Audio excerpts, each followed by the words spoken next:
Hello everybody. मेरा इस educational channel को देखने वाले सभी दर्शकों को मेरी ओर से बहुत बहुत स्वागत। आज मैं आप लोगों के लिए एक विशेष टॉपिक लेकर आए हैं, वो है थैलेसेमिया। थैलेसेमिया जो बीमारी है वो एक जेनेटिक बीमारी है। आप जानते हैं कि कुछ बीमारियां ऐसे होते हैं जो पीढ़ी दर पीढ़ी उसके संतानों में ट्रांसफ़र होते चले जाते हैं। तो जो बीमारी पेरेंट्स से उसके संतति में ट्रांसफ़र होते चले जाएं पीढ़ी दर पीढ़ी, उसी को हम कहते हैं जेनेटिक डिजीज। हिंदी में उसी को कहते हैं आनुवंशिक रोग। तो आप एक आज विशेष रोग के बारे में जानेंगे जो कि थैलेसेमिया है। थैलेसेमिया क्या है? एक रक्त की बीमारी है, अर्थात हीमोग्लोबिन में कुछ न कुछ गड़बड़ी हो जाने के कारण, अर्थात हमारे रक्त के अंदर हीमोग्लोबिन के निर्माण में कुछ न कुछ गड़बड़ी हो जाने के कारण ही ये बीमारी होता है। तो आप समझेंगे कि ये आखिर गड़बड़ियाँ होती कैसे है और कहाँ पे गड़बड़ियाँ होते हैं। तो आप इसी के बारे में आज अच्छी तरह से थैलेसीमिया के बारे में जानकारी करेंगे। आप थोड़ा सा वीडियो को धैर्य से देखिए, इस वीडियो को पूरा देखने का कोशिश करिए, तभी आप थैलेसीमिया के बारे में अच्छी तरह से समझ पाएंगे। तो देखिए, थैलेसीमिया क्या है? एक क्रोमोजोमल डिसऑर्डर वाला डिजीज है, अर्थात हमारे जो ऑटोसोम्स होते हैं, हम जानते हैं कि हमारे प्रत्येक कोशिकाओं में 22 जोड़ा यानी 44 जो क्रोमोजोम्स होते हैं उसको ऑटोसोम्स कहते हैं। तो यहाँ पर ये जो थैलेसीमिया बीमारी होता है, ये चूँकि ऑटोसोमल रिसेसिव जीन डिसऑर्डर बीमारी है, अर्थात ऑटोसोम में कुछ न कुछ गड़बड़ी होने के कारण ही यहाँ पर क्या होते हैं, ये बीमारियाँ देखे जाते हैं। तो ये गड़बड़ी कहाँ होते हैं, कौन सा क्रोमोजोम में होते हैं जिसके कारण थैलेसीमिया हो जाते हैं? तो आप इसके बारे में जानिए कि ये हमारा जो ऑटोसोम्स है, उस ऑटोसोम्स के 16 नंबर जो क्रोमोजोम्स होते हैं, उसी क्रोमोजोम्स में कुछ न कुछ डिलीशन अथवा म्यूटेशन। आप जानते हैं डिलीशन क्या है, म्यूटेशन क्या है। म्यूटेशन कहने का मतलब कहीं न कहीं हमारा जीन के स्ट्रक्चर में कुछ न कुछ चेंज हो जाते हैं, या डिलीशन का मतलब होता है कि कुछ जीन एब्सेंट हो जाते हैं। तो इस तरह से ये जीन जिसके लिए थैलेसीमिया बीमारी जिम्मेवार होता है, वो जीन में कहीं न कहीं कुछ न कुछ गड़बड़ी आ जाते हैं, जिसके कारण कि थैलेसीमिया बीमारी होते हैं। चूँकि ये ब्लड से रिलेटेड बीमारी है, अर्थात हीमोग्लोबिन में गड़बड़ी होने का एक बीमारी है। अर्थात यहाँ पर अगर हम अल्फ़ा थैलेसीमिया के बारे में देखें, चूँकि आप दो तरह के थैलेसीमिया यहाँ पे देखेंगे, एक अल्फ़ा थैलेसीमिया और दूसरे को कहते हैं बीटा थैलेसीमिया। ठीक है, तो अल्फ़ा थैलेसीमिया के बारे में अगर हम लोग यहाँ पे समझने का कोशिश करें, तो अल्फ़ा थैलेसीमिया जो होते हैं वो 16 नंबर क्रोमोजोम के डिसऑर्डर के कारण होते हैं। अर्थात 16 नंबर जो क्रोमोजोम्स होते हैं, उस क्रोमोजोम के अंदर जो जीन उपस्थित होते हैं, उस जीन में कुछ न कुछ गड़बड़ियाँ आ जाते हैं। ठीक है, और चूँकि ये अल्फ़ा थैलेसीमिया जो होते हैं, इसके लिए 2 जीन जिम्मेवार होते हैं। अर्थात इस बीमारी को उत्पन्न करने के लिए हमारे 16वां नंबर जो क्रोमोजोम है, उसके अंदर जो जीन होते हैं वो होता है HbA1 और HbA2। ये दो जो जीन होते हैं, इन्हीं दोनों जीनों के ऊपर निर्भर करता है कि हमारे अल्फ़ा ग्लोबिन नामक जो प्रोटीन है वो कितना बन रहा है और कैसे बन रहा है। चूँकि ये बीमारी जो होते हैं वो क्वांटिटेटिवली बीमारी होते हैं। कहने का मतलब कि हमारा जो ग्लोबिन चेन है, अल्फ़ा ग्लोबिन चेन है, वो चेन अगर पूरी तरह से कंप्लीट नहीं बन पाते हैं, अर्थात वो जो हीमोग्लोबिन का प्रोटीन है वो पूरी तरह से अगर चेन कंप्लीट नहीं हो पाते हैं, ठीक है, तो उसका क्वांटिटी कम हो जाता है। और क्वांटिटी कम होने से, चूँकि ये क्वांटिटिवली बीमारी है, क्वांटिटेटिव बीमारी है, इसलिए क्वांटिटी कम होने से ही ये बीमारी उत्पन्न होते हैं। अर्थात अल्फ़ा चेन अगर कंप्लीट नहीं हुआ तो कहीं न कहीं उसके लिए जो जिम्मेवार होते हैं वो हमारे अंदर अल्फ़ा जो ग्लोबिन के लिए जीन जो उत्तरदायी होते हैं वही होते हैं, जिसमें कि हम बताएं HbA1 और HbA2। अब देखिए ये दोनों जीन जो होते हैं इसके 4 एलेल्स होते हैं। आप समझिए अच्छी तरह से कि ये जो जीन होते हैं, दो जो जीन होते हैं इसके 4 एलेल्स होते हैं।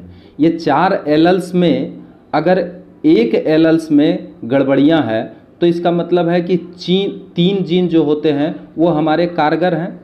अर्थात 3 जीन अगर कारगर होते हैं और एक अल्फ़ा जीन में अगर गड़बड़ी हो गया है तो इसमें जो बीमारी उत्पन्न होते हैं वो थैलेसीमिया साइलेंट होते हैं।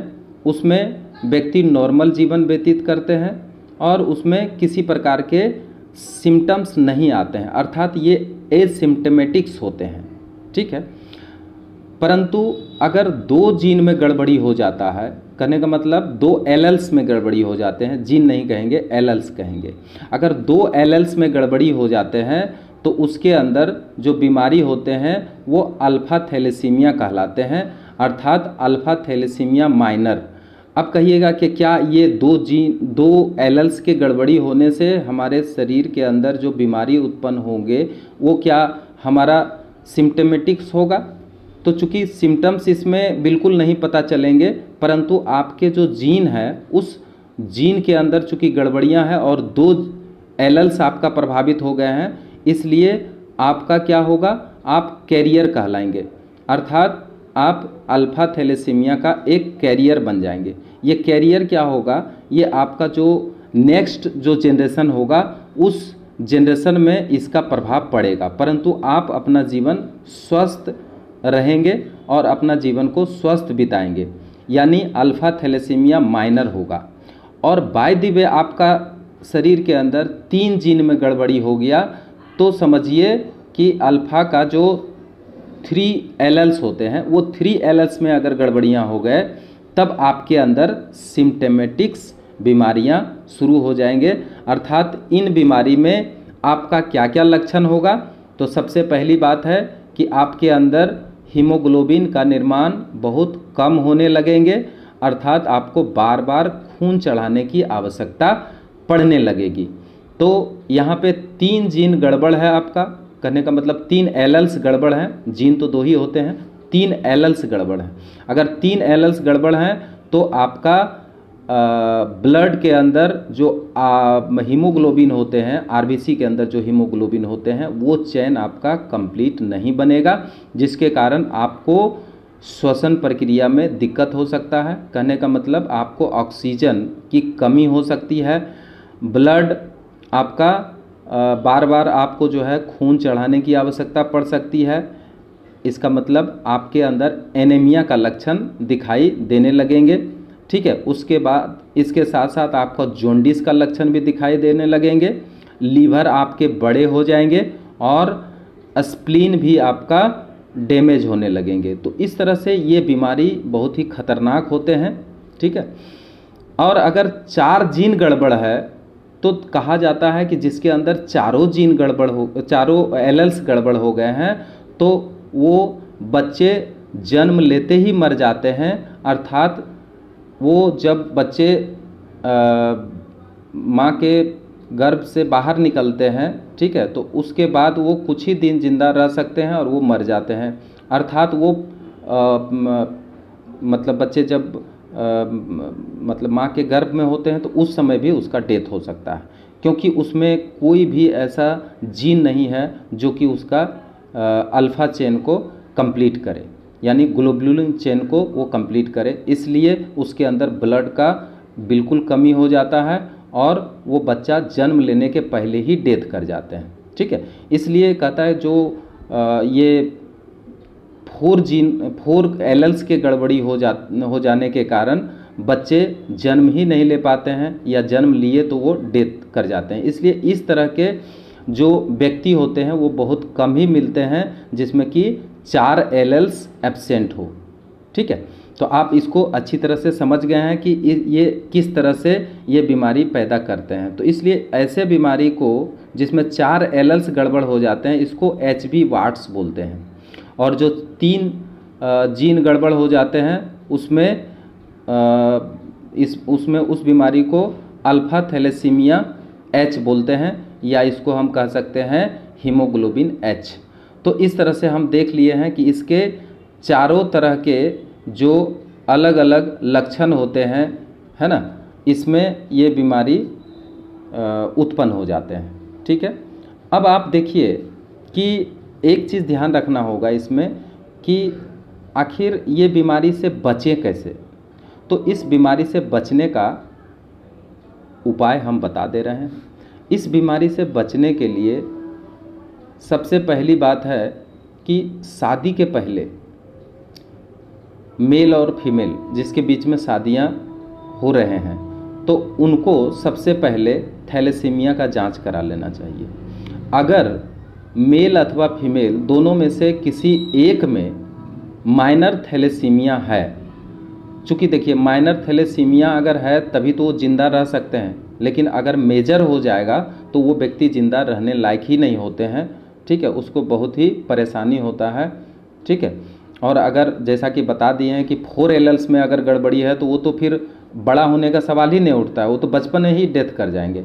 लेकिन अगर 3 एलल्स गड़बड़ है तो वो बीमारी ढोते हुए अपना पूरा ज़िंदगी व्यतीत करते हैं, अर्थात उसको बार बार ब्लड चढ़ाना पड़ता है, और ब्लड चढ़ाने के कारण उसके शरीर के अंदर आयरन जम जाते हैं कुछ विशेष अंगों में, जैसे लीवर के अंदर, है ना, या हार्ट के अंदर बहुत ज़्यादा आयरन जम जाते हैं। तो उसको बार बार क्या किया जाता है, उसके लिए टेबलेट दिया जाता है उस आयरन को बाहर निकालने के लिए, और बार बार उसको रक्त चढ़ाने का प्रक्रिया जो है हमेशा करते रहना पड़ता है। तो हम अभी बताने ये जा रहे हैं कि सबसे पहले अगर शादी हो 2 व्यक्ति के बीच में तो सबसे पहले थैलेसीमिया का जांच करा लेना चाहिए। अब एक बात हम बता देते हैं कि अगर मेल अथवा फीमेल दोनों में से किसी एक में अगर माइनर थैलेसीमिया है तो उसको बीमारी, उसके संतान में बीमारी होने का कोई चांस नहीं रहता है। आप समझिए कि अगर किसी एक में बीमारी हो, जैसे मेल उसका नॉर्मल है और फीमेल के अंदर अगर थैलेसीमिया माइनर है तो शादी कर सकते हैं। उसमें जो संतान उत्पन्न होंगे वो बिल्कुल किसी में ये लक्षण दिखाई नहीं देंगे, अर्थात इसमें कभी भी थैलेसीमिया होने का चांस नहीं है। तो इसीलिए अगर मान लिया जाए कि आप थैलेसेमिक हैं और आपका जो वाइफ है वो अगर थैलेसेमिक नहीं है तो चिंता का कोई विषय नहीं है। या फिर अगर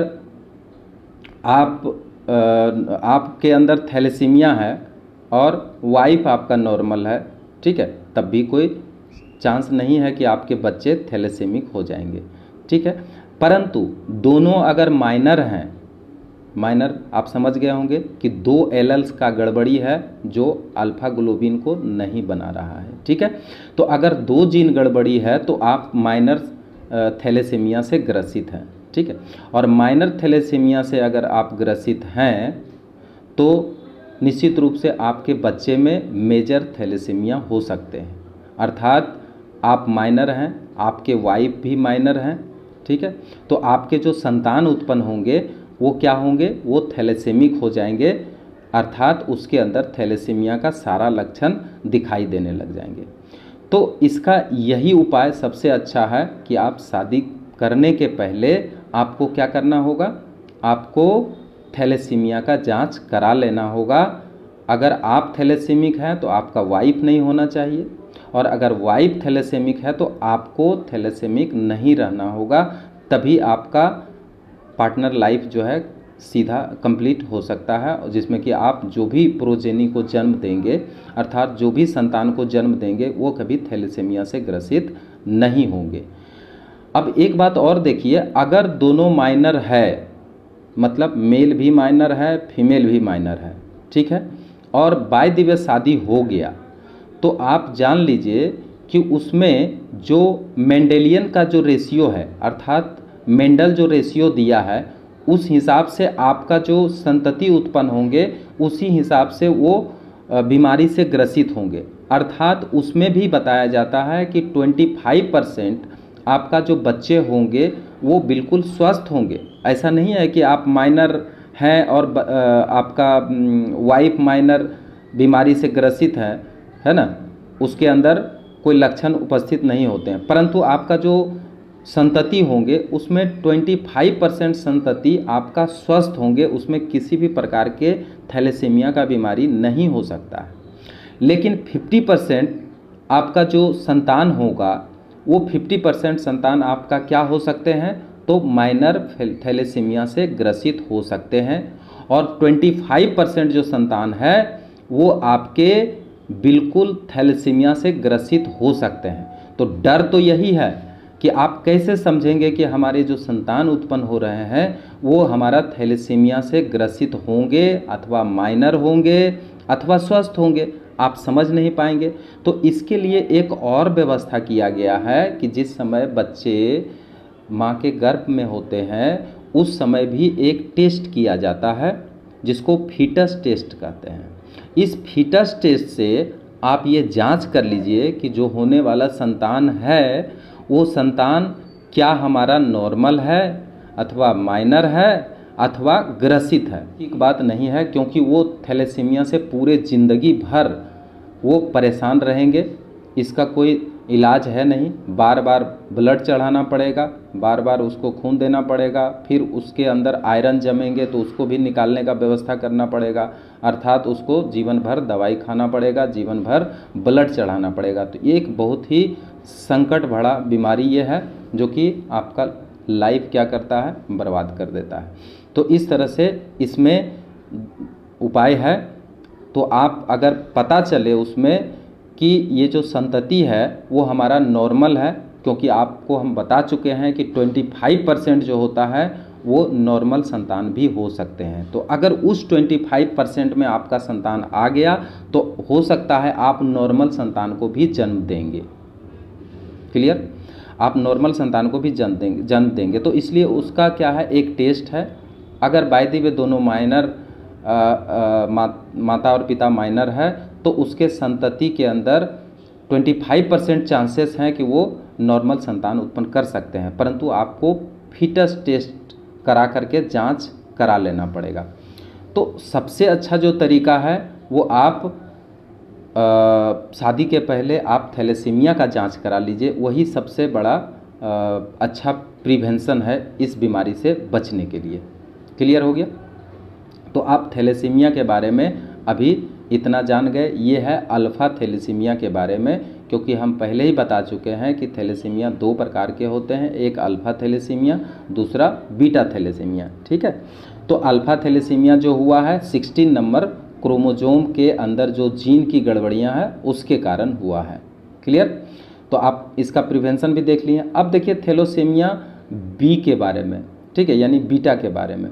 तो बीटा थैलेसीमिया जो होता है वो भी एक खतरनाक बीमारी है, और ये बीमारी जो होते हैं ये क्रोमोजोम नंबर 11 के ऊपर अवस्थित होते हैं, अर्थात इसका जो जीन में गड़बड़ी होते हैं वो क्रोमोजोम नंबर 11 के ऊपर जो जीन उपस्थित होते हैं इसको कहते हैं जो बीटा थैलेसीमिया के कारण होता है, जो बीटा थैलेसीमिया बीमारी होते हैं उसके अंदर जो जीन होते हैं उसको HBB कहते हैं। तो इसमें देखा जाता है कि इसमें एक ही जीन होते हैं और जिसके 2 एलेल्स होते हैं। ठीक है? अगर कहीं एक एलेल्स में गड़बड़ी हुआ तो यहाँ पे होगा माइनर थैलेसीमिया, अर्थात बीटा थैलेसीमिया माइनर होगा। और अगर दोनों एलेल्स के अंदर गड़बड़ी हो जाए, अर्थात दोनों जो है बीटा दोनों जो है HBB जो एलेल्स है वो दोनों अगर गड़बड़ हो जाए तो इसमें मेजर थैलेसीमिया बी होगा। और इसमें सेम कंडीशन होता है जैसा कि अल्फ़ा थैलेसीमिया होता है, उसी तरह से इसमें भी बीटा थैलेसीमिया में भी होता है। बीटा थैलेसीमिया में अगर दोनों एलेल्स में गड़बड़ी हो जाते हैं तो मेजर बीटा थैलेसीमिया हो जाते हैं, और मेजर बीटा थैलेसीमिया में और भी एक्स्ट्रा लक्षण जो है जुड़ जाते हैं। इसमें जो अल्फा थैलेसीमिया के अंदर जो लक्षण दिखाई देते हैं, जैसा कि हम बता चुके हैं, क्या होते हैं, एनीमिया हो जाते हैं, जॉन्डिस हो जाते हैं, ठीक है, लीवर बड़े हो जाते हैं, हार्ट का स्प्लीन का डैमेज हो जाते हैं, इसमें हार्ट भी इनलार्ज हो जाते हैं, बड़े हो जाते हैं। लेकिन इसके साथ साथ इसमें क्या होगा, चूँकि यहाँ पे बोन मेरो के अंदर जो ब्लड बनते हैं, तो बोन मेरो के अंदर ब्लड बनने के कारण यहाँ पे ब्लड का निर्माण अच्छी तरह से नहीं हो सकते रहे हैं, क्योंकि उसके लिए जो जीन, ब्लड निर्माण करने के लिए जो जीन है, हीमोग्लोबिन निर्माण करने के लिए जो जीन है, वही तो गड़बड़ है। इसलिए बोन का भी डिफॉर्मिटी हो जाता है, अर्थात इसमें हड्डियां भी क्या हो जाते हैं, कमज़ोर हो जाते हैं और हड्डी का भी बीमारी हो सकते हैं। तो इस तरह से बीटा थैलेसीमिया में कुछ अल्फा थैलेसीमिया के जैसे भी बीमारी होते हैं और उसके साथ साथ कुछ और भी एक्स्ट्रा लक्षण इसमें हो सकते हैं। तो इसलिए इसको अगर पूरी तरह से ख़त्म करने के लिए अगर हम लोग सोचते हैं तो इसमें एक सर्जरी होता है जिसको बोन ट्रांसप्लांटेशन कहते हैं। तो चूँकि बोन मेरो ट्रांसप्लांटेशन साधारण व्यक्ति के लिए नहीं है, इसमें बहुत ही अधिक खर्च आता है, 20 से 25 लाख रुपया खर्च आते हैं। ये हमारे देश में भी हर जगह नहीं है, कुछ कुछ बड़े बड़े शहरों में है, जैसे बंगलोर है, हैदराबाद है, ठीक है। तो कुछ कुछ बड़े बड़े जगहों में बोन ट्रांसप्लांटेशन का भी विधि होता है, जिसमें कि उसके अंदर जो स्टेम सेल्स होते हैं, उस स्टेम सेल्स को चेंज करके उसके शरीर के अंदर ब्लड को जो है निर्माण करने के लिए स्टेम सेल्स को स्थापित किए जाते हैं, और जिससे उसका जो जीन होते हैं वो सक्रिय हो जाते हैं और फिर जो है वो ब्लड जो है अच्छी तरह से तैयार करने लग जाते हैं। तो ये चूँकि बहुत ही महंगा सर्जरी है ना, जो सब साधारण व्यक्ति के लिए संभव नहीं है। लेकिन इस तरह से इसको हम अगर इलाज करना चाहें तो बोन मेरो ट्रांसप्लांटेशन के द्वारा भी इसको हम ठीक कर सकते हैं। तो थैलेसीमिया के बारे में हम समझते हैं कि आप इसके बारे में पूरी तरह से समझ गए हैं कि किस तरह से इस थैलेसीमिया बीमारी से बचा जा सकता है और ये थैलेसीमिया बीमारी किस प्रकार होते हैं। अगर वीडियो अच्छा लगा और आप चाहते हैं कि इसी तरह का वीडियो आप हमारा देखते रहें, तो निश्चित रूप से आप हमें लाइक करें, शेयर करें और सब्सक्राइब करना ना भूलें। Thank you.